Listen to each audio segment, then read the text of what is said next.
Going to start a screen share soon. Let me just do one. See, let's do the Udacity one. Okay. There we go. All right.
Okay, we're going to get started a little early to just walk through the project one of Udacity Deep Learning Nanodegree.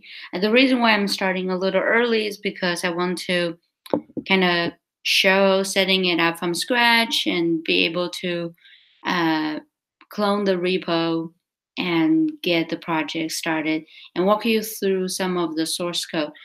First of all, I have a Google Slides for you all to follow along. It's going to be useful. It's going to provide some links for the future. Here, let me click into that and make sure you can see. Okay, since I'm going to wait for people to join, and this is going to be a live session, but the recording will be available. So I'm going to give some background about who I am, why am I doing this. I'm just a Udacity student like any of you. I did graduate from a couple of Udacity Nanodegrees. I'm very slow, very steady. And actually, I joined 2 of the channels today. Here are my memes and jokes. Here, there are 4 types of headaches. There's the migraine, hypertension, stress, and math behind deep learning, which is just basically everywhere. So I joined the busy or overwhelmed and hashtag turtle squad. I think model training takes forever, but I do like it. So I spend a lot of time doing it. I think I really understand how much effort it takes to complete each nano degree and project. I'm not particularly fast, but I have done very well. I have done top technical interviews at maybe the top 1 or 2 company when it comes to machine learning and deep learning. So I'm slow, but I do I do okay. And it's gonna take time. So I'm really happy to be here with you to get you started on your project. And hopefully today's goal is not to just walk through a little bit of project one, but to build a strong foundation so that you can be able to be successful for projects um, in all of your Udacity pursuits. Okay. Um, so my personal frustration, just to show you I'm on the same page, is that models take too long to train. I don't always know what hyperparameters to train, especially at the early stage. Right now, I believe from project 1 and 2, we're doing a lot of things from scratch. When you, if you have used sklearn for your machine learning nano degree, you can see there are more systematic searches of hyperparameter tuning, and it's more automatic. But I'm very much enjoying like making gradient descent from scratch right now, and also making you know um, everything from scratch right now. So I believe that's what Project One is about. The bike share data is kind of interesting. I've seen it elsewhere too. A little bit of logistics of what we can potentially cover today, and it's actually like too long list, but we're not gonna go through all of them. We're gonna have a live session, so hopefully there will be some interaction with the audience. This is for PyTorch Facebook scholars for the Udacity Deep Learning Nano degree. So there are only 300 of us, and supposedly 80% has already finished the first project. So you're only looking at 20% of 300. At most, if my calculation's right, sometimes I'm really bad at math, it's just 60 people. But that's enough. I love small audience. Do subscribe to my YouTube channel. You're doing me a great favor. Without enough subscribers, I wouldn't even be able to go live. You're gonna see me participate intermittently in the Facebook PyTorch channel. That's what I'm monitoring. It's Saturday in the United States of A, and there's nobody working on this. But it'll be fun. Like we keep each other company, 300 strong. We want to build a strong foundation for future projects. I really can't stress enough, given all my Udacity experience, all I care about is the rubric, because that's what the grader really in the end care about. If you want a certificate like I do, you need to abide to the rubric. And in project one, we'll see the rubric says you have to achieve certain validation loss. Without that, you won't even pass the project. It's a little stringent, but that's what makes your project speak volumes before you interview, right? It's tough, it's gonna take time, and it actually becomes part of your experience, no matter how rudimentary it is. We're gonna try to understand the error message in project one. It's very special. There are building unit tests. They're actually really helpful. So you can walk through without getting a lot of help from the grader, but it can be very frustrating the first time seeing it. We're going to talk about deep learning patterns a little bit, just a bird's eye view of what we're doing, because in project one, is very granular. You literally have to implement everything from scratch, so it was kind of too much, right? We're going to talk about a course outline, a little bit what the previous lesson talked about, where you can go for literally for help. And we're going to talk about the corresponding section of the project that the lessons actually cover. So you don't have to use the external resources like me. You can literally just, be comfortable in the Udacity zone. And sometimes I like to stay focused or just unlimited amount of material out there in the internet. So it won't work if you try to do everything. No need to take notes. Everything is available in the first FAQ and code snippet that I presented in Study Jam 1. It talks about insights about the first project, goes a little bit on course outline, FAQs, error messages people have seen, a little bit on the glossary. It's not very well grown yet. Project 1, and additional videos if you like to explore.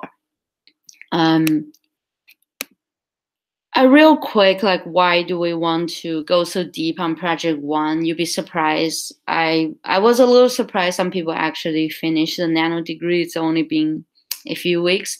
So it's important to build a foundation so we don't rush through the first project, and we're strong in the foundation so we can have an easier time later on. Some possible topics we can talk about today is Anaconda environment setup. That's what I'm going to do next. That's why I got this started early, and a little bit of GitHub pulling. If you haven't seen that before, feel free to go back to this video and see what's going on. I'm going to dissect the codes a little bit to talk about what Udacity is looking for, handling error messages, some of the common error messages I've seen in the Slack channel. If you're like me, Slack channel is thrilling. You know, I like to have company when studying, but I really actually also hate it. I've been very active in it, but I kind of hate it because it's kind of stressful. You have to keep track of so many things. It's very fragmented. I'm a relatively organized person, and I like to think in high level. So this is going to be in this article, Medium article I talked about earlier. There's going to be summaries for you, so don't stress, and you can always go back to Slack and search it for details. So for example, let's find the error message here in my article. Okay. Okay, assertion error. So you can literally copy this, go to your Slack channel, in any thread, copy here, paste here, and then you can see much detailed discussion. So I'm going to cover it in a bird's eye view in my article, and please look it up in your Slack channel. This is sort of what's especially available for scholars. If you are a Udacity student and you paid for this Nanodegree, congratulations. I think you've tried equally hard. Use the Student Hub. That's your best resource. That's your kind of forum, I believe. I used to use the Student Hub when I was a regular paid user. So do that, please. But, you know, chat me if you need help. I'm totally okay with chatting with all students. I don't think we're going to get to transformation CNN, and we're going to go to shape of tensor and hyperparameter tuning because that's part 1. So we're not going to go to CNN, convolutional neural network today. Data processing, I'll show you real quick what that's about. So first of all, I'm going to log into my Udacity board. You're going to see I signed up for a ridiculous amount of courses. Don't worry, I didn't go through any of those. Yeah, I'm a life learner. I like to sign up. So what can I say? Okay, so section 2. You can see I've jumped around a lot. Actually, I've not been completing everything. I'm okay with jumping around. I hope you will be okay with that too. Because it's gonna help you. We don't need to introduce to the project. Let's skip writing. I like if you're overwhelmed, use your project space. Say no to GPU because you don't want to waste your GPU data right away. Right? Say no to GPU. You should use the core machine in your Udacity Nanodegree. It's free for you. This way you can look at it on any laptop in Starbucks at co-working spaces, right? Let me just check on chats to see if people are chatting with me. I don't want random. Feel free to chat with me if you have any questions. And just bear with me real quick let me check my, okay, great, hey. It's kind of funny. It's letting people chat, and it's not letting me chat. So I'm gonna butcher your name, Ibingbing Ajagung. I see your chat, but for some reason I can't reply to you directly, which is really strange. If you have any question, let me know. I'm happy to say hi. So you can see, I can see you, but for some reason, I'm not able to chat with you. So go to the description in this video. You can see the slideshow, and I will compile transcripts, FAQ here later on. So bear with me for one moment. We're not going to use the Udacity Nanodegree workspace yet. I just want to show you how I clone this. So let's see. You can go to Google Udacity. Let's see. Deep Learning Nanodegree V2. I think that's like the name or something. And you want to do it on GitHub.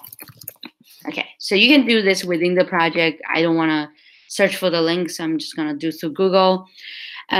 Once you install the GitHub tool belt in your command line, I always recommend getting started with the Windows so you can skip a lot of the configuration, but feel free to do anything you want. Anaconda works. Sorry. Get started with Mac. My bad. But Anaconda works really well on Windows. I was able to successfully turn a gaming computer into my GPU learning environment. And it was kind of nice because it didn't get erased from Google every other minutes. And I can share how I did that. So go ahead.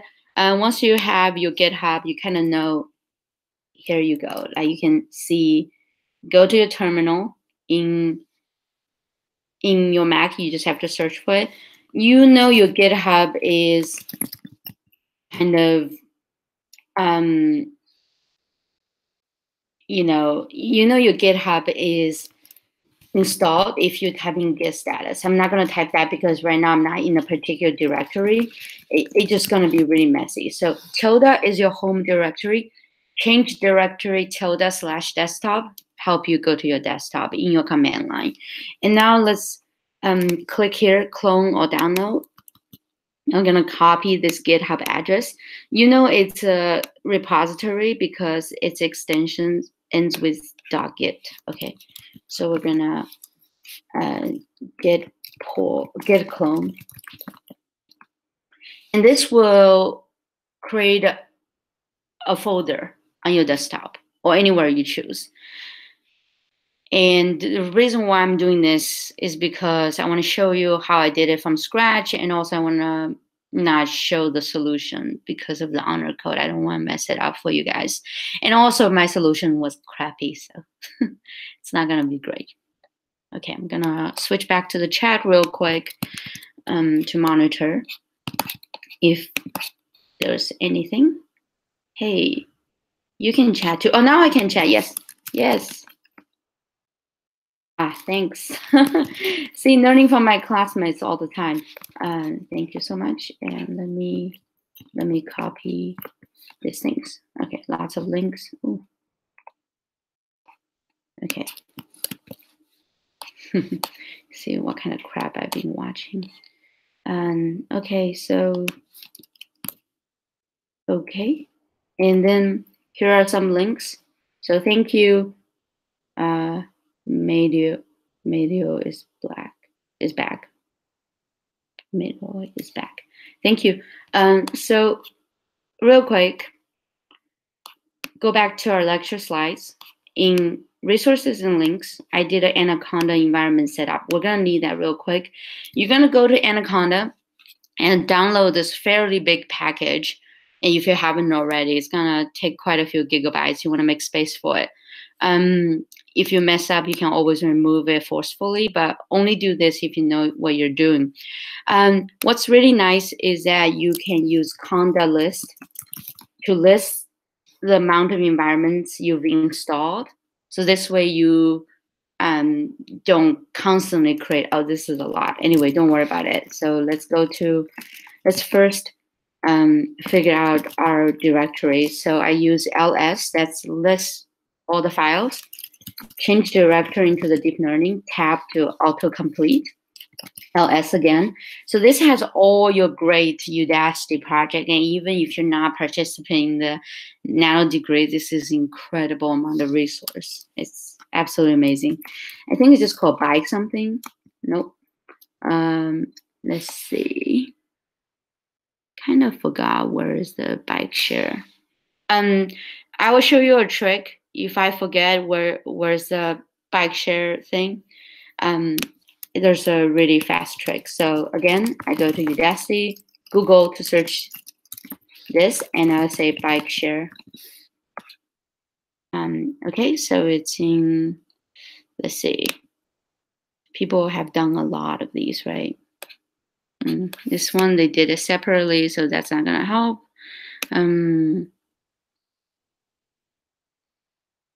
Separate.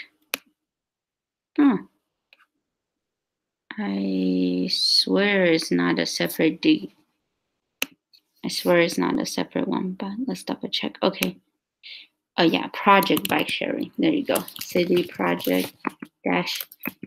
There we go. So anyway, use Google. Google's your friend for many things. And here you want to do, hopefully it doesn't give us a huge list again. It's gonna give me a huge list. Okay. Anyway, seems like I have too many Conda things installed. Oh, here. Yeah, that was listing all the modules. This is the environment name. Sorry about that. So this is gonna be very helpful. Udacity didn't go into this in great details. I find this tremendously helpful. So Udacity asked me to start a deep learning int, and you can create your own and install the module while doing that. So let's try that. Conda, because I want to do everything from scratch with you. So create a -n, that's a new environment. Let's just call it myInv. I like to call things myInv to show that it's a parameter I can change. And we'll install NumPy. It's going to take a while. So let's go back to the live stream. So this way you saw that I'm pulling from GitHub, installing from Anaconda, but that's important because it's gonna be useful later. Going back to this article, you can always activate environment using this, and I'll show that in just a minute. And we will, in less than 5 minutes, we will be able to open the Jupyter Notebook and starting to look at code. So bear with me in just one moment. I'll be back in 1 moment.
Hi all, I'm back. Please subscribe to my YouTube channel if you get a chance. I would really appreciate it.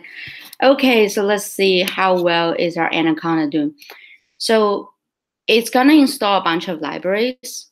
For now, this is another thing is just type Y, which is for yes, and press enter, and we install all the right thing for you.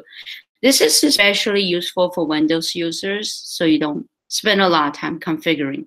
Anaconda is very bulky. That's why Matt, I think, recommended Mini Conda, but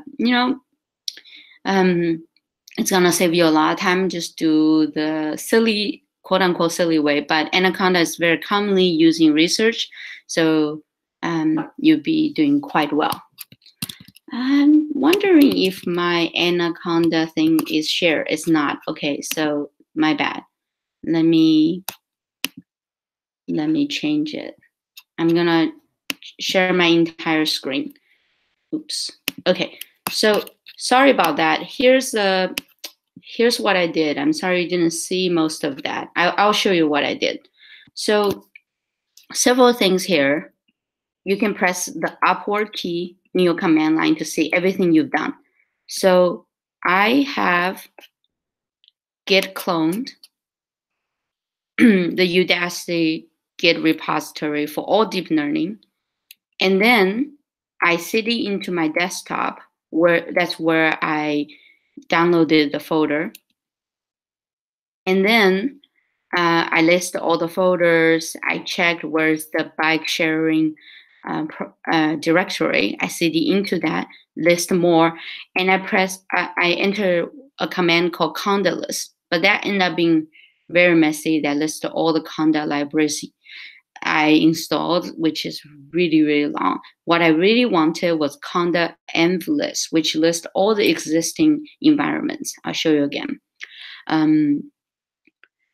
Which there's only going to be 4 or 5. And we just started one called myenv.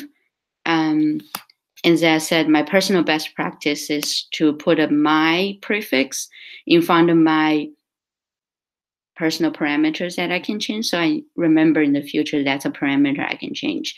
It helps me easily memorize the documentation. So you can say conda activate myenv to activate your environment. And you know your environment is activated if there's a parenthesis here with the name on it. And again, you don't have to take notes. All of this will be available in the Anaconda cheat sheet I helped written for Data Science Bootcamp. Okay, do subscribe to my channel if you like what we are doing. I think this is a pretty helpful cheat sheet, so I shared it in the channel.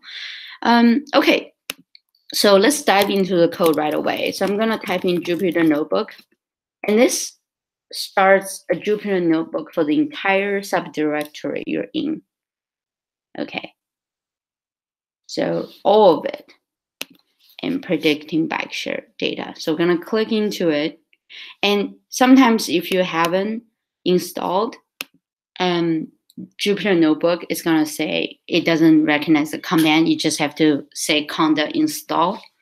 I still have Python 2, kernel 2, which is not ideal. But let's go into the code right away. So almost the entire top section, until now we walked through the Anaconda install, the GitHub pull, and now you have your Jupyter Notebook open. This is for all Facebook scholars, you're very familiar with it. For new Udacity students, and this is what all data scientists use these days. Every data scientist use Jupyter Notebook to present their findings, and this is a really good way to take notes, show your findings, and it's just a much cleaner way to organize your data science code. And Google Colab is sort of the hosted cloud computing version of Jupyter Notebook.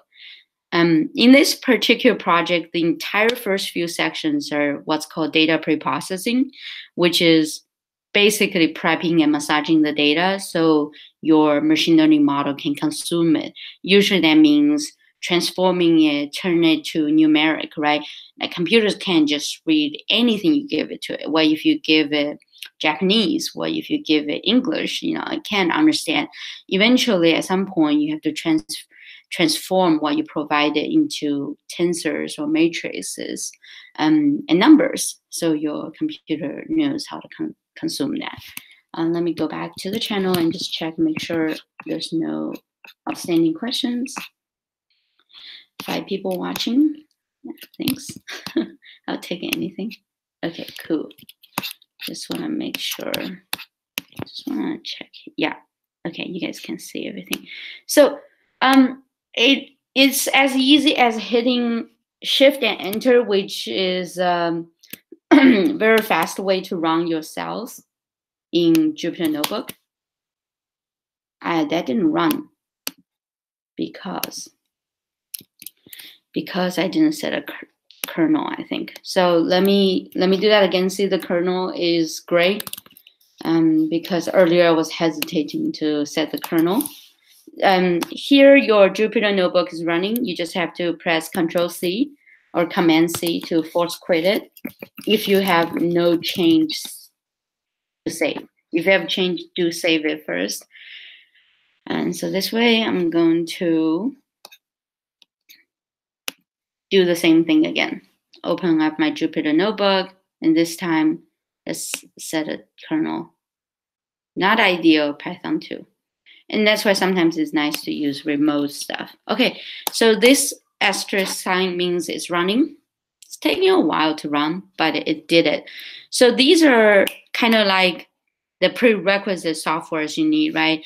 A little bit of display, a plotting, inline, a few utility libraries and color, and then most importantly, NumPy, Pandas, and Matplotlib. So NumPy is sort of what helps you do all the tensor math before PyTorch. Pandas is the read CSV. These are very useful. It reads flat files, CSV, into nice Excel-like charts and let you interact with it in what's called a data framework. Don't worry, all of this will be transcribed. I will provide the transcript to this entire seminar. Just follow along, enjoy the. And Matplotlib, PyPlot, is to all those pretty graphs we're gonna see. So you're gonna set a data path, and we're gonna use Panda. That's a hint. It's Pandas. Pandas read CSV to consume that CSV file, and as I said, it would display it nicely in Excel-like chart. So these are your number records, right? These are row 1, 2, 3, 4, 5 because they're computer index 0, 1. And then these are your features. So in deep learning, you have features. And I think it's trying to predict. These are all the X labels, and the Y label is, I think, this one. And we'll talk more about it later. Don't worry, it's the next section. Okay, so here we use PyPlot, right? Matplotlib, the third library you have to import earlier. And if you have any issues here, just use conda install in your command line before that. Like conda install, NumPy, conda install pandas. I have a trick here. Use Command T to end up in the same directory on Mac, so you don't have to find your GitHub repo again. And remember, you have to do conda activate my-env. So a repetition here. So this way, you can say conda install NumPy. Hopefully, it will tell us it's already installed, and it wouldn't do it again. Hopefully, we'll see. My internet is pretty slow. Okay, so done. Okay, that's not very helpful. Yeah, it's already installed. Very good. So just a quick demo there. So if you have no such a library, no module named NumPy, no module named Pandas, that's what you need to do beforehand. I already did it, so the error didn't show up. Refer to my study gem common error section if you run into this. Dummy variables, get dummies. Okay, so this is a lot of code. We're just gonna go through real quick. It's saying do something about these 1, 2, 3, 4, 5 codes, and then process them, turn them numerical, and then drop the original, right? So the original, what do they look like right now? Let's say weekday. it's going to get dropped and turn into something else. Let's see what it does. So shift enter here. And you see the weekday got dropped, but it become, whoa, like this really long thing, right? 0, weekday 0, weekday 1, weekday 2, 3, 4, 5, 6. What does that mean? This is what get dummy does. And it's saying, okay, instead of, so this is a Python comment, instead of, let's say, if it's a Wednesday, instead of saying it's Wednesday, like a string, like Wednesday, let's create multiple columns. And there's a weekday 0, 0 indexing again, 1, 2. Instead of having one column that has 7 values, Monday, Tuesday, Wednesday, blah, blah, blah, we're going to have 7 columns, right? 0 to 6. And on the third column, there's going to be a 1 to indicate it's a Wednesday. And everything else is actually zeros. This is also known as one-hot encoding. So anyway, you don't have to think too much about that. So that's what this line did.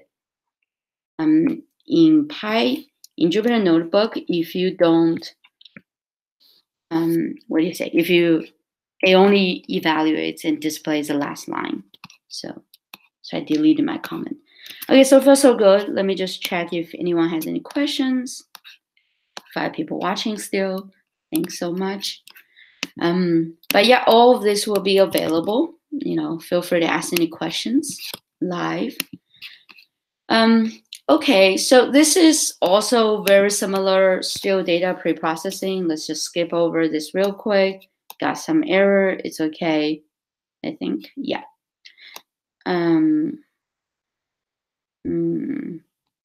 Okay, this is a panda thing and probably has to do with deprecation. We're gonna skip that for now. What this means is that here, don't worry too much about the details, but think about for these few columns, what this did was some kind of normalization or standardization. So what that means is that in machine learning and deep learning, we don't want one column to dominate all the other columns, right? And imagine if you know stock market trading, and some stocks, maybe at one point Snapchat was $15, but the volume of trading Snapchat is 10 million at some point on a daily basis. The volume feature would always dominate all models unless it's scaled to look like the price, and the price is scaled as well. So there are all kinds of ways to scale a feature. There's min and max, and in this case, it's a standard deviation scaling. So you take out the mean of certain data set from every data point and you divide it by its own standard deviation. And Udacity promised more information on that later. And this is what's called, this section is what's called a data split from scratch. So in sklearn libraries, there will be a data split that helps you split data into what's called train and testing data sets. In machine learning, you usually need train, test, and validation. Validation is a data set you never see, never let your model see until the very end, so your model cannot cheat and learn to memorize validation. Test is sort of what you must let your data see so it can, you know, see how well it's doing every few epochs. And then training is what you constantly let your model see so it can make adjustment and update ways as needed. So just saying this colon is a slicing technique in Python. It's just saying, okay, the first few records do this, the last few records do this. It's actually reversed. It's saying my data is the first few to, okay, why is this is so funny sometimes. Okay, and a quick calculation here. It seems to say all but the first few records. All about 504 records are used for test, and the other ones are used for everything else. And the target field, I was right, is CNT, casual, and register. So let's see. So I just want to have more insight about what CNT means. Okay, so it's saying casual and register. So you have two types of users, right? They can be registered bike users and they can be casual guest checkout, right? They're just trying it out. So in CNT, maybe count, maybe it stands for count. Column, it's summed together. And your model is trying to predict this. We're trying to predict target fields. Sorry about jumping around. Is count, casual, and register. Why are there three target fields? Well, because essentially you add casual and register, you get count. It's a linear combination of each other. So you can't really just say, if you include that in the feature, that's equivalent to cheating. Your model will just always add them together and ignore all other features, right? Okay, so more splitting. And finally, we're at the architecture of this lesson. It gets crazy. Okay, so I'm gonna go back to the live chat and see if people are saying anything. I'm gonna go back to the Slack channel and see if people are saying anything. And then we're gonna do the architecture review, really help you understand how is this different from what you're taught in the lesson. And in the study jam, I did course summary. So there's also course outline. We talk about each lesson. I said, an important note on the bike share project is that you don't have to finish all lesson before you get started. However, you must go through lesson 2.5, implementing gradient descent, and section 1, lesson 8, matrix math and NumPy a little bit. If you've never touched linear algebra, it's going to be a pain. Dimension error is one of the most commonly seen error. And I will go through the course outline a little bit. So let me check the Slack channel real quick, interact with my audience, and I'll come back to the actual codes. Not too bad. 15 minutes pull and clone and set up environment, 15 minutes going through the data pre-processing part. And now we're going to spend the majority of time, maybe 30 minutes, on the actual coding part so you can get started on your project. We spend a lot of time talking about methodology, but think about it as wasting a little bit of your time now, but really help you with all the projects in the future. That's a goal. Okay, so let's see. AMA session. Okay, I don't think we have busy, overwhelmed, general discussion. I think it's pretty quiet. So, thanks. Oh, thank you. Thank you, Ibim a Jagoon. Thanks for the support.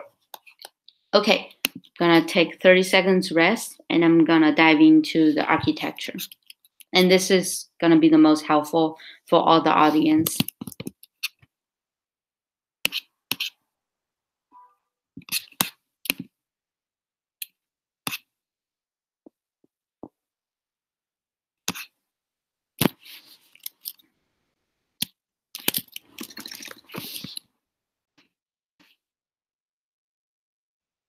See if there's a time.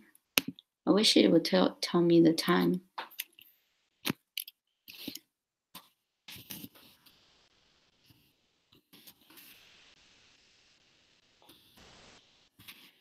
And it was kind of shocking. So now for the first many sections, just hit run.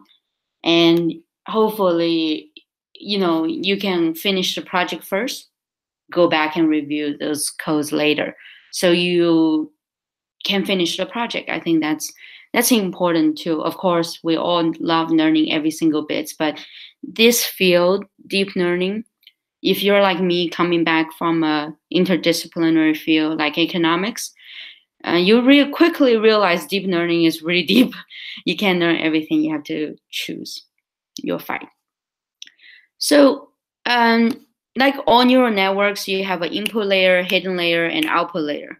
But the problem here is you got to watch out. This is a simplified architecture to illustrate how to implement gradient descent from scratch. So sometimes it wants you to use the activation function that's what's called an identity function. You give it X, it outputs a X. Does nothing else. It's not a full sigmoid. That's important to remember. Okay. So here's the weird part, right? Like, okay, it gives you a very long view about the architecture, and then boom, in the answers.py file fill out to do section, and you hit run. Okay, it did something, you don't know what. There's a strange definition of mean squared error. And mean squared, let's not worry about that. You can read it here in my guide. We're not gonna waste all the time. And I caution you, use a different formula. So don't waste too much time on that. Here's the interesting part about this project. It provides you with a lot of what's called unit tests, which real developers write. And it says, no such a module in the class, run test. Just nothing. There's nothing going on. And there's a reason, because we haven't implemented anything yet. This module will constantly give you error until you almost finish with the project. So think of this as a robot giving you feedback the whole time. And we're going to read into it in our session. We're going to go over the unit test like a real developer, so you know what the unit test is asking for. And right before you submit, Udacity asks you to enter Udacity submit here. And what happens is that this is a utility belt. Pretty sure it's called Udacity submit. I can double check. Project submit, Udacity submit. I don't think I have installed the Udacity tool belt in this newly cloned directory yet. Once you install it, it's a Udacity kind of utility library. It will give you more feedback, more specific errors in the command line. May not be something you're used to, but in real developer world, I really say it's a great thing to learn. Coming in all together in project one is overwhelming. So don't be, scholars or students, just don't be surprised. This is a lot of work. I think if I didn't do Udacity projects before, I think many folks, if they didn't do deep learning before, this would have been so stressful. So maybe you're stuck. It's just because you haven't done this before. Use open this directory in your browser to see the myanswer.py file. Here is where you will spend the majority of your time working. And it seems very overwhelming. Don't worry, we're gonna break it down into components. This is a very typical object-oriented programming file, which is beautiful in style because it's modular, everything is cut into sections, but it's very, very painful for beginners. So don't be surprised. You heard a lot of people talk about hyperparameter tuning. It's at the end here. These are your hyperparameters: number of iterations, learning rate, hidden nodes, output. This is what you will end up tuning to at the third section of your Jupyter notebook. All this crazy amount of codes, that's where you will do it. Okay? So don't worry about that now. Look at how much cleaner this has become. You only need NumPy in this myanswers.py file. And in it, there's a single class, which is your neural network object. And that's what PyTorch, in this case, did we use PyTorch? Maybe not even. I don't think so. I think this is a neural network model from scratch. So basically, object-oriented programming is saying we organize everything as a noun. The neural network is your noun. Everything else are adjectives and verbs. I hope this helped you tremendously in all of your coding career. So your neural network is just called neural network. It has an initiation phase, so it initiates itself as a train phase and forward pass, backward, update, wait, and run. And if you go back to unit test, that's the same. The unit test, even essentially what it does is that it gives it some placeholder values, input, target, and it gives it what's called a test weight, input to hidden. That's what it stands for, test weight, input to hidden, test weight, hidden to output. Okay, so all this stuff. And let me say this, for beginners, for Turtle Squad, hashtag Turtle Squad. Here are my tricks for you, right? You need to do two things. First of all, pay attention to all dimensions of deep learning. Math is hard, but it's very easy. I think what a lot of people have been doing really well is this. Let me show you. So first, I enter the interactive Python prompt, import NumPy as NP. And then I'm going to store this first input here into an array called my array. And actually, let's name it my input so it's consistent. Boom. When you say this dot shape, it gives you the shape of your tensor. And this is going to be tremendously useful. Whenever you're lost, think about high level what you have to do in neural network and think about the shapes that you need to get your inputs, hidden weights, and all that stuff in. It will become very handy later. I'll show you why. Okay. Real quick, back to my slides. Let's spend some time thinking about rubric, because this is where a lot of people get stuck. In my slides here, I said rubric, rubric, rubric. Udacity cares a lot about the evaluation criteria.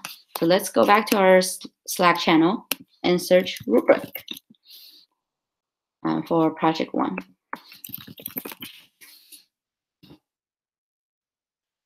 See if anyone posted. If not, we can always get it from our own project. Just trying to see if there's like a quick way.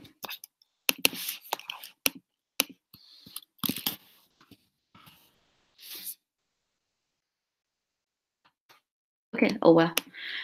So real quick, I'm gonna go back to my Nanodegree, go to my project, and search for rubric.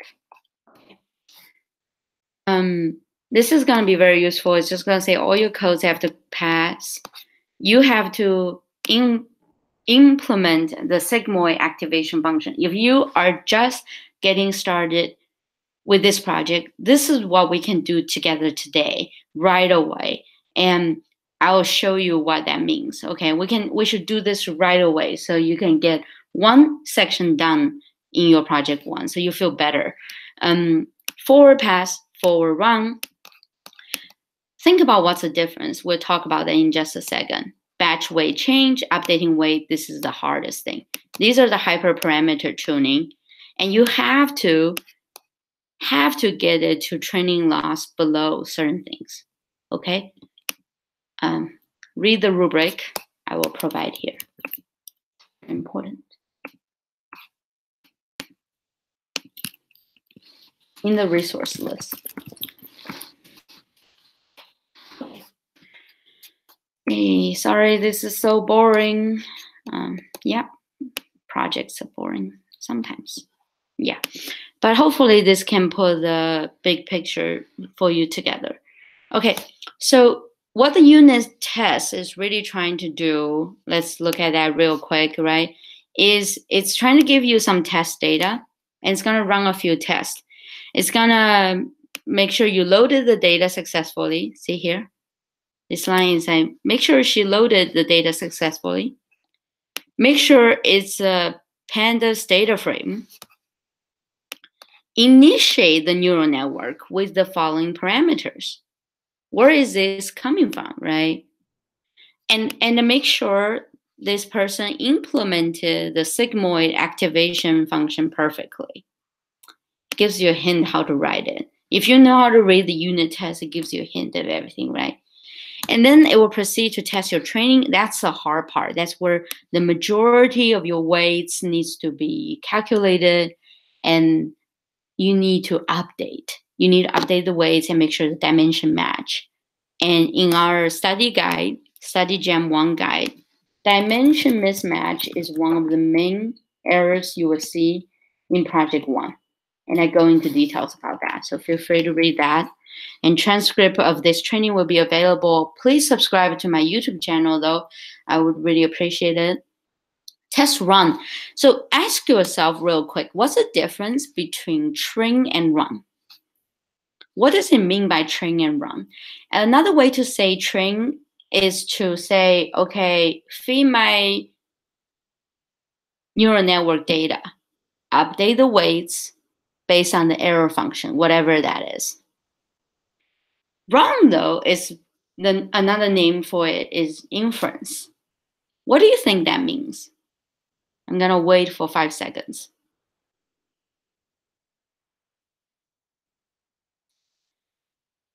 Inference kind of means you're trying to use your model on new sets of data and get some results without updating the weights. Remember, you're done with training. Now you just want to run your model, get some results. And that's a big difference. So first of all, initiate a model. So when you need to initiate a model, this part you have to implement, I think, the sigmoid function too. Let's go ahead and do that in our today's webinar. We're going to go through init, a little bit of train, and then we're just going to kind of stop because we're going to give you enough hint to get started. And remember your hyperparameter sections here.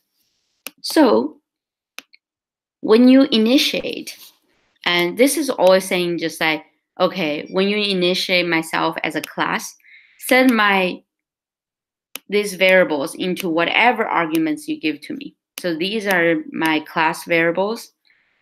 Instance variables actually is going to be different for each instance of neural network, object-oriented programming. Set my instance variable equal to these inputs, right? In this case, it looks really complicated, but if you go back to the unit test, it's just 3 to 1.5. What does that mean? 3 input nodes, 1 hidden node, 5 output, 2 hidden nodes, 1 output node, and the learning rate at first is 0.5. It's pretty high. Okay, so here's the thing, right? If you're ever confused, right, we can just literally do that. Why don't we do that, right? We just copy what the unit test was saying here. Let me first copy all these parameters, right? Input nodes, hidden nodes. This is a cool thing you can do with Python. You can unpack a tuple, okay? These are the 4 variables I care about. And here are the values the unit test supplied to me. Oops, sorry. Okay. Here are the 4 values I care about equals to. These are the 4 values that are supplied to me. Okay, now if you type in input nodes, you're gonna get all the results, right? So here we go. Like if you're ever confused, just do it. Do it by hand, right? So weights input here. Let me see. So I need to delete all the self part because I'm not doing it object oriented, right? I'm just doing it in command line. So I have to go ahead and delete all the reference to self.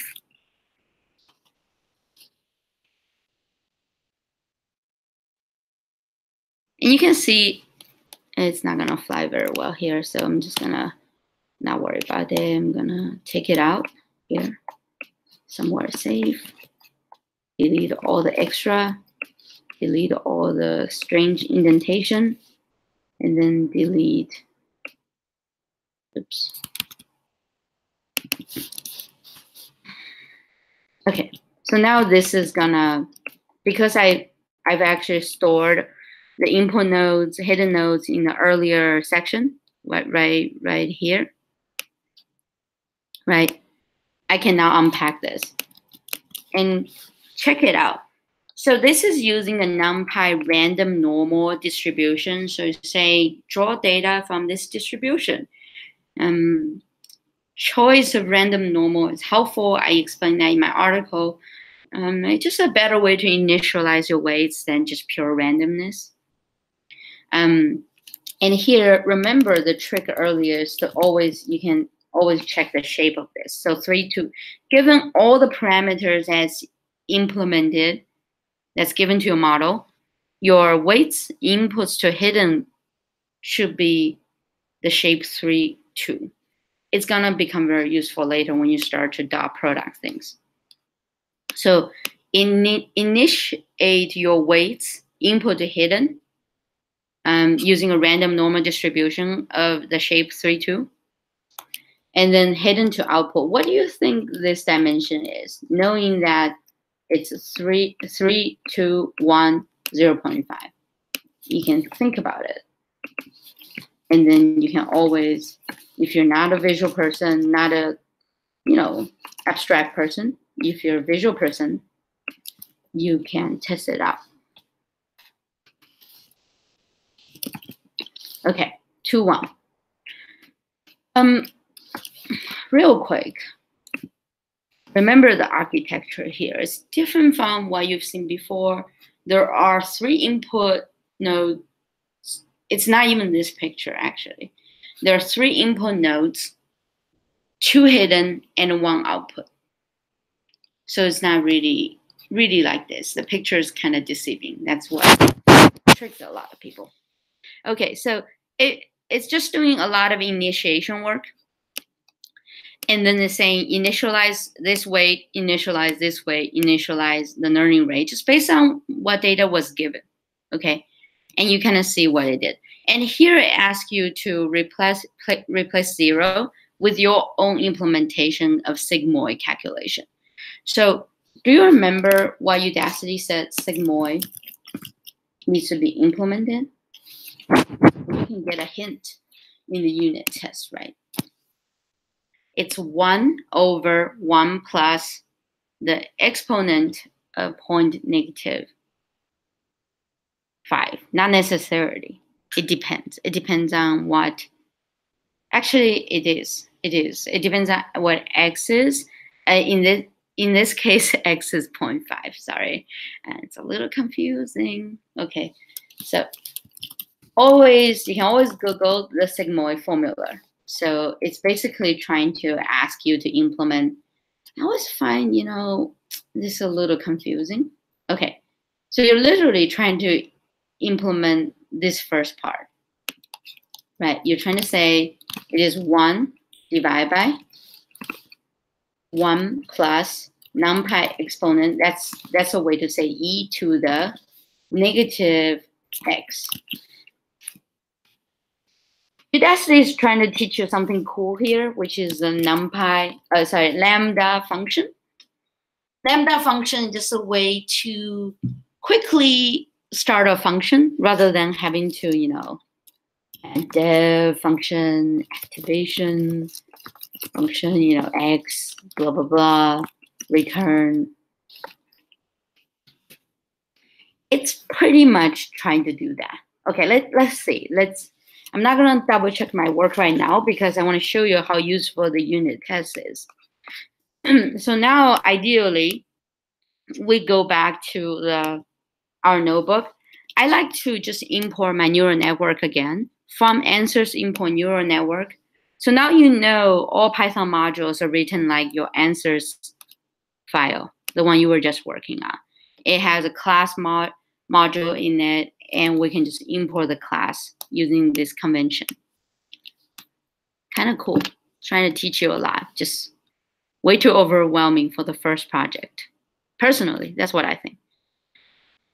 No such method in the run test. I think it's because I did not install the tool belt. So let me show you. You can always get help from your peers.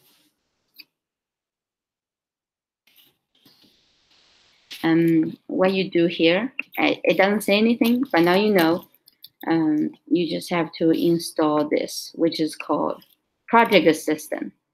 Okay, so later on you can run. You have to install it because you won't be able to run Udacity Submit.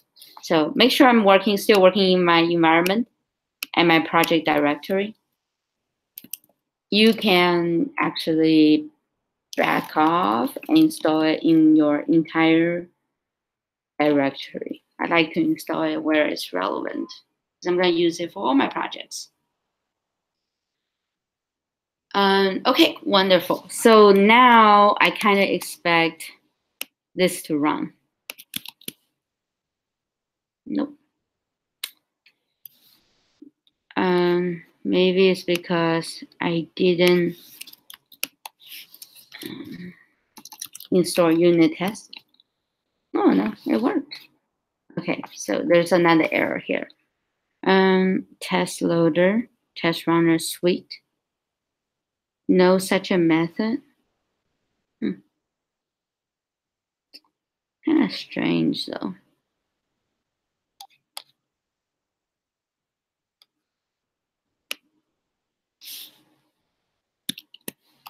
Seems like it's actually this line that went wrong. Yeah, I haven't seen this error before. Let's see. Test methods. For some reason, it doesn't recognize this line, I think. So let's see if this is how I debug. Yeah, clearly the issue comes from here. Let me see. Did I include the website? Yeah, so I don't know why they did that. It seems like they just try to run the instance, just delete it. Oh wait, no, that didn't work. Ran 0 tests. Okay, so it didn't run any tests. It's bad too.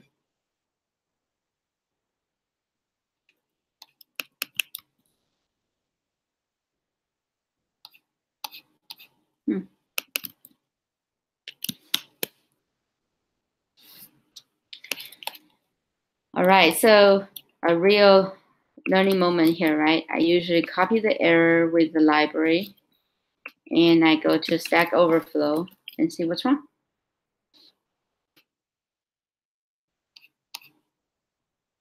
Okay, that's some deep magic. Okay.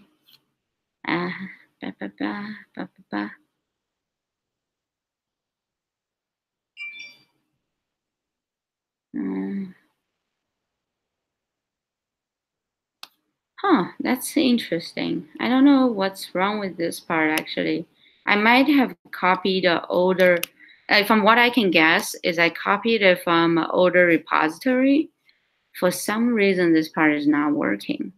Or maybe it's because I haven't implemented all these things, so it's giving errors. That's also possible. Usually you can fix that by giving a pass, I think. Could be this. Let me show you another trick I do. I'm just gonna comment out a lot of these. Nope, it's not a problem. Still a problem with the testing suite. One last thing to try is to go back to this workspace to see if there's any codes I can copy over. I'm not very familiar with the unit test suite. I should. So, hence I don't have the answer on top of my head. Let's see. to be fine. Sometimes it could be my Python 2 has finally caused an error. That's possible too. No such test method in method name. Huh. That is so strange.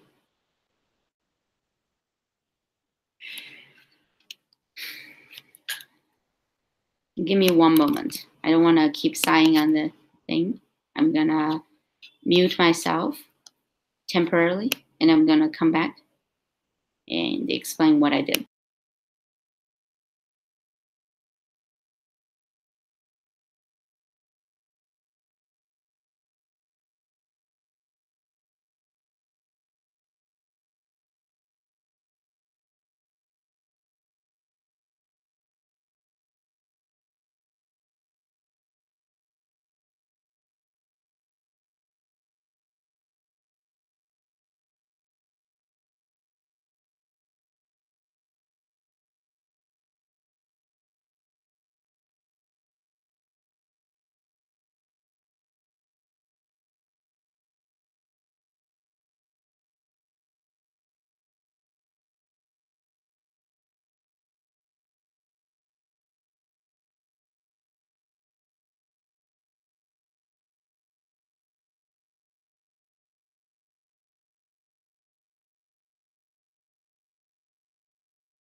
All right, I'm back. Turns out it was a local environment issue. Probably my Jupyter notebook configuration is wrong. I can try one more thing. I can. My kernel has an issue because you know why? Because you know why I think it's a local issue is when I go to the Udacity project. Sorry about the clicking around. Here we go. Sorry about that. Okay, let me close all these windows. When I just run everything in my workspace, this is why sometimes I use the workspace myself. It's to see if an error is local or generic, right? So when I run it here, it had absolutely no problem. It says I have a failed test. False is not true, very confusing, but all it means is you did not pass the unit test. It says I ran 5 tests, there are 2 errors and 1 failures. Basically, lots of failures. So I have not modified anything yet in this doc. You can easily go back and reset it. That's what's really convenient. I thought it was very clever. Remember, we only implemented the sigmoid. So I'm just gonna copy this over now to the workspace. And you will see, remember earlier nothing passed. Now, actually not nothing passed. The data was correctly loaded. It was in, what do you call it? In the Panda frame, just because I run the first section, it's all written for me. So now, once I save this file, I think you just have to save it, yeah. Now, when I run this test, one more thing should pass. The sigmoid part should pass. You see how it failed at the sigmoid? Let's see. Now it should pass. I may have to implement it again. Okay? So now it says errors 2, failure 0. And yeah, there's no total fail anymore. We just implemented the sigmoid function. See, that's my point. In the rubric, when you find this project to be overwhelming, all of a sudden you just did the first section, right? It was hard work, but you did the first section. And now let's talk briefly about forward pass and wait update. And we're gonna call it a day because this live session is getting really long, right? But this is what you really need to finish the project. So we have to go over it. So first, let's take a look at the code real quick. It says during training, you're gonna take target a feature. This is a lot of so we already did this part. We can close it. How cool is that? Like the init part. Cool. You're done. You're done with that part. Here's the confusing part. This is a really massive part. Training. It's object oriented, right? It says, you know, have some number of records. measure total number of records, initiate what's called delta weight, and delta weights input to hidden and hidden to output. You need a review about this. If it doesn't make any sense, you never heard of the delta weights, the implementing gradient descent section covers it from scratch. You really need to review that section. Otherwise, this entire project wouldn't make too much sense. Remember earlier, you can use the trick to show shapes of this. I think we figured out this is 3-2. Feel free to always make comments. There's nothing wrong with that. And this is 2-1, I believe. I have a whole file that lists out all the shape of things. And what is saying the delta weight, because it's trying to update the weight, right? Intuitively, it should have the same shape as the weights it's trying to update. So it's just saying generate a bunch of 0 according to this shape. So it's gonna have a bunch of 3-2 shapes. So I can show you what it means. So zeros or something. You need to feed a tuple. Oh,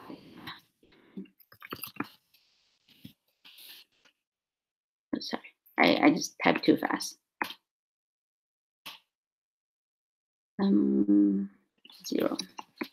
Zeros, sorry. Okay, so see, 3 rows, 2 columns. And the other one, 2 rows, 0 columns. Just generating a bunch of zeros in the same shape as the weights it's trying to update. This is saying, don't worry about the details too much. Zip is a slightly advanced Python syntax, actually, I think. People who are very used to Python use it. People who are beginner will be overwhelmed by it. It's just saying loops through all the records of features and targets. How many records are there? N records. Do a forward pass. So you haven't implemented that yet. It's a lot of codes, but you haven't implemented this yet. You're going to use the delta weight in update weights. Do a forward pass. Do a backward pass. Every time you do a backward pass, you take some information from the forward pass, right? The forward pass generates a final output and a hidden output. You take that final output and hidden output and your record of data and your previous delta weight. Remember, at first it's 0. There's nothing to update, right? You start to store some new delta weight because you get some insights from your back propagation. You get some new delta weights and you update it. You update the delta weight. So you can imagine once you got your delta weight, you just need to, once you calculate your delta weight, right, in the previous step, you want to update your weights with the corresponding delta weight. So obviously this is hidden to input, it has something to do with this. Something to do with this one, right? And this one is input to hidden. It has something to do with this one. So see, you start to fill the blank of your project, right? It's jumping around a lot, just like real code development. I think that's what Udacity is trying to do. It's trying to make you sweat so you try like a real developer. Okay, but there's more than that. So if you go to section here, go to my study guide, gradient descent from scratch, lesson 2.4. So let's do that. Let's do that together. I'm gonna close the rubric. Go back to my lesson, all the way back. Neural network 2.4, implement gradient descent, 4th section. Sorry, jumping around a lot. It's even got the sigmoid function spelled out here, right? It's just trying to make you do lambda, and this prime will become useful later too. And delta weight, delta weight, delta weight, delta weight. I'm going to talk about it here. Let's try one more.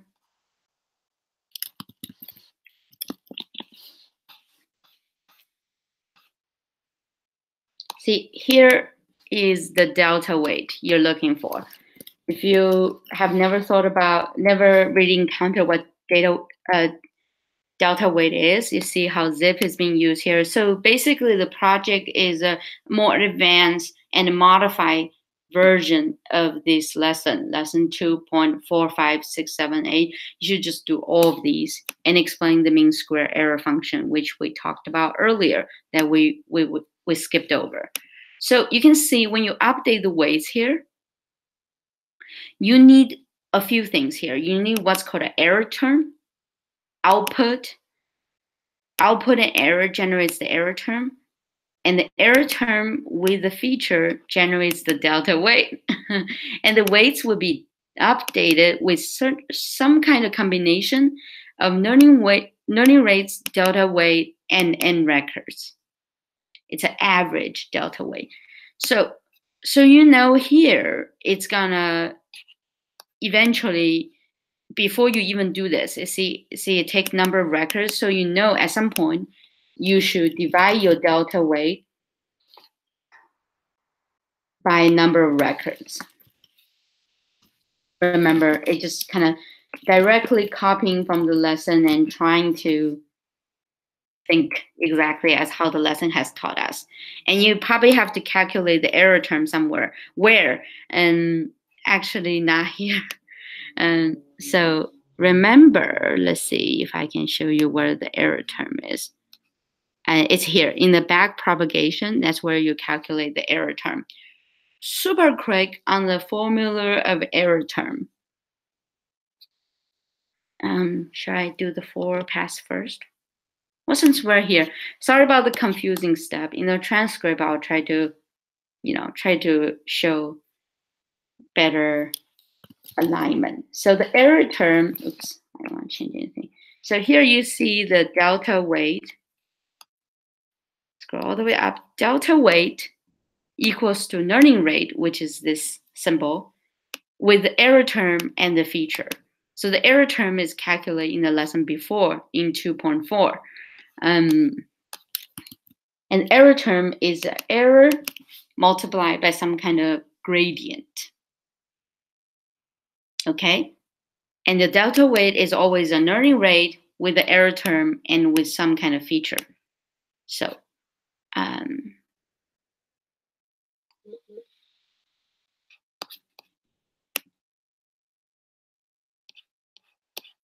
so remember here, the first error term is basically even tells you, right? The first error, not error term, it's two different things. The first raw error is just basically your y minus final outputs, because it's just the difference between the target and the actual output, right? So it says right here. Let's see if there's a lesson. Yeah, like look, the error is just what it's supposed to be, y minus y hat. In this case, you can guess what is y and what's y hat. Y is passing here. Y hat, I think, if I remember correctly, is this. But you should check. You should not take my word for it. I shouldn't share a solution here just because it would get you into honor code trouble. Okay. So yeah. So remember we said you need to generate the error, then the error term, and using the error term and learning rate, you would generate the delta weight. And eventually you will use the delta weight to update your weights. So here is an overview of these two sections, right? It's hard, it's really hard, but you can do it. The forward pass is the easiest part. The forward pass is saying, give me an input. Tell me how I should pass it through my neural network model, right? Give me an X. How is it gonna go from now on, right? You can actually get a hint of this from past lessons, right? And this is a forward pass. It just say, give me input X, give me the weights. I get a linear combination of them, and I activate. And this is my forward pass, essentially. This is it. Sorry, it just keeps highlighting this part. This is it. That's all there is to my forward pass. But in this case, it's a little different. You can get a hint here. So we did the sigmoid part. We talked about this error is a sigmoid it checks your sigmoid. And here unfortunately, it goes right away into checking your weight. So you're not going to pass this section until the very end. So don't worry about these errors right now. Just think about how to implement your forward pass. And for that, you need the architecture of your project. So let's go back to the project real quick. What does it mean, the architecture? So remember, it is spelled out to you what you need to do.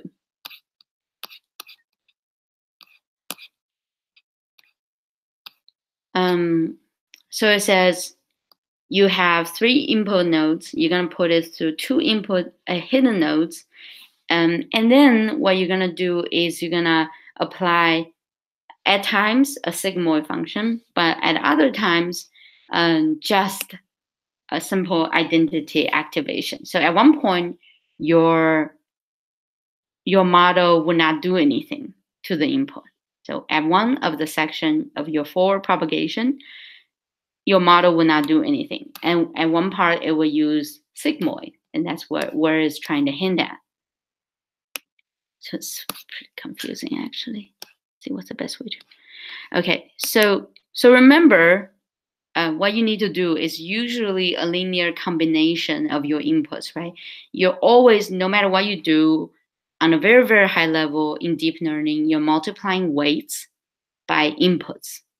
So the hidden inputs is basically the raw input, which is X, multiplied by the weights from inputs to hidden. Does that sound familiar? Yes. It's going to be all the way up here in your init, right? Input to hidden. Remember, you need to multiply it the right way because right now they have the same shape, right? You have to think about how you're going to dot them together. Do you use matmul? What do you do? And then does they have the same weight? Actually, not necessarily. Yeah, my bad. They won't have the same because remember what I just said, right? So inputs is here. Let's plug it in. Inputs.shape. It's 1, 3. So you're trying to go from 1, 3, somehow marry it to 3, 2, the shape 3, 2. And what do you get? 1, 3, 2, 3, 2. And remember, in matrix multiplication, the final result is the outer row and the first row and the second column. So 1, 2. And so at the end of this layer, you're going to have, I like to write it out, actually. I think it's going to help. Okay. So here we have the input, which is 1, 2, 1, 3, times matrix multiplication by 3, 2. That was the weights input hidden that we talked about. And it will equal to a 1, 2. And remember, you're gonna push this data right throughout all the layers. So at one point, you're gonna have 1, 2, and what we said this one was is to, this is, I think it was 2, 1. I'm gonna double check so I don't mess it up for you guys. Okay, so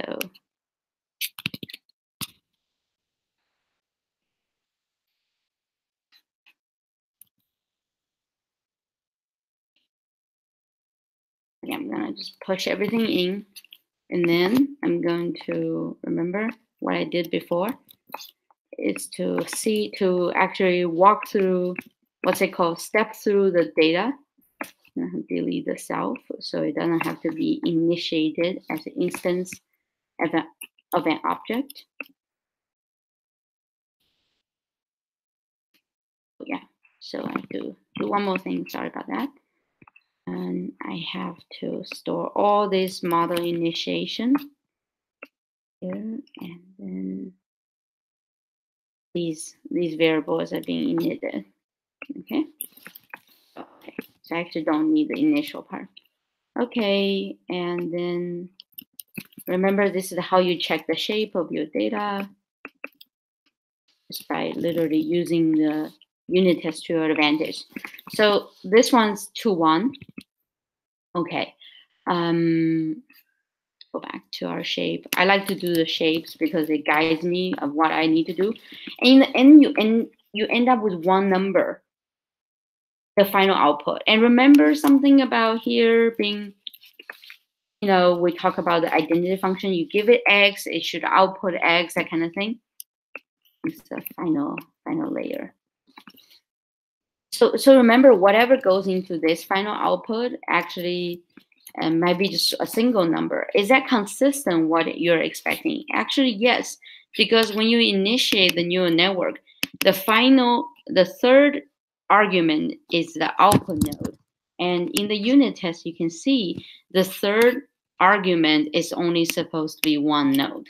So you kind of start to put the shapes together and you go back to the lessons, copy paste code, and try to figure out, yeah. So I give you some hints, and hopefully, by searching the Slack channel, you will start to see sample codes. And then when you see sample codes, you're gonna start to figure out what people did in that section. And you can just keep in mind these are how the shape is. And we literally just did the first init section already. That was so easy. And then we walk through what this code is doing. I believe you don't have to modify this section at all, the train section, because we rely on so much on the other three. You actually have to work on 1, 2, 3 first, and based on the lesson 2.4 to 7, and then that's when this part of the code would run and this part of the code would run. So these are the meat of the project. And my hint for you is to pay attention to the weights and do what I did, which is use real numbers. Don't just try to figure out abstractly because it's getting kind of hard. Use real numbers and see what the unit test is expecting. So at one point, I got an error. My final point of this seminar, I got an error, is that it tells me, let me show you. Here is I saying assert true, weights hidden to output equals to this, and weights hidden to input equals to this. This gives you a very, very strong hint of what shape and what value they expect the weights to be after some iterations. It's hard to get the number right away, but if you're not getting this number, your model is not implemented perfectly yet. And here, you can literally get a hint of what the shape should be, right? So that's been my consistent theme in this webinar, is to say, pay attention to shape. It's going to guide your decision and see if that's what we expected. And that is indeed what we expected, right? So you just want to check your shape is right. It's actually a really clever unit test. Use very specific numbers, which are hard to just happen to get it right, to check if your next step is. But remember, you're not going to be able to do this until the very, very end, until you have updated everything. Most of these tests will not pass. One last thing I want to show you, sorry, I said one last thing already, is once you install the toolbed we talked about earlier, which is Udacity PA, it will, I think I just install something wrong in this environment, which is okay because I can easily remove this environment and start all over again. One last thing I want to show is to generate the project file and the final error message. So let me try again to install the Udacity tool. But yeah, see, when I create the environment, one mistake I made was didn't use Python 3. Please don't make that mistake. That was a horrible mistake, and that's why my environments are not working. That's why my Python things are not working. So, and I think even if I install, this, it would not work because I'm on Python 2. That would explain everything. So my bad, and this will be in the transcript. They didn't even know how to resolve that, right?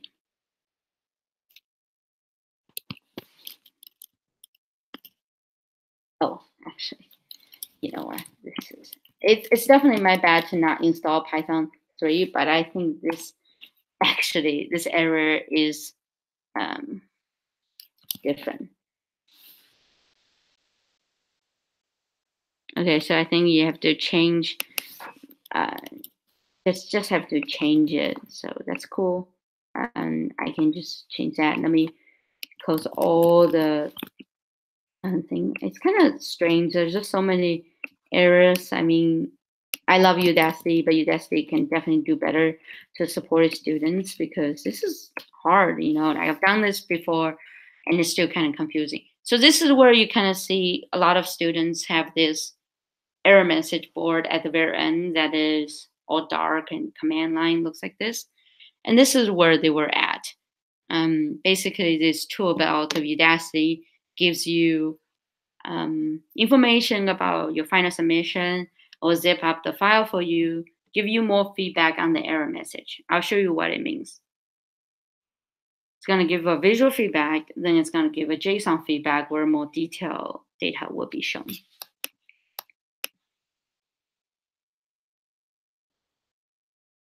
Lost most people, It's normal. It's pretty boring stuff. Yeah, I think a lot of times we have to just go to a step-by-step, figure it out.